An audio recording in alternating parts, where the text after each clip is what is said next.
একজন নারী, শোনেন, একজন নারী বনু কাইনুকার বাজারে গিয়েছিলেন তার প্রয়োজনে। ইহুদি তার শ্লীলতাহানি করেছে, তার সতর খুলে দিয়েছিল একজন ইহুদি।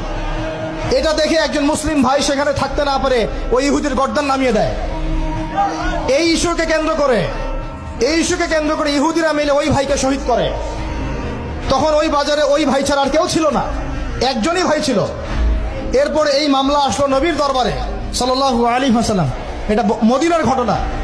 নবী সাল্লাল্লাহু আলাইহি ওয়াসাল্লাম ওই সাহাবীকে তো দোষারোপ করেনই নাই, ওই সাহাবীকে দোষারোপ করেন নাই, বরং নিজে বর্ম পরে অন্য সাহাবীদেরকে বলেছেন তোমরা বের হও, আমরা বনু কাইনুকা আক্রমণ করবো, ওকে এখান থেকে বের করে দেবো।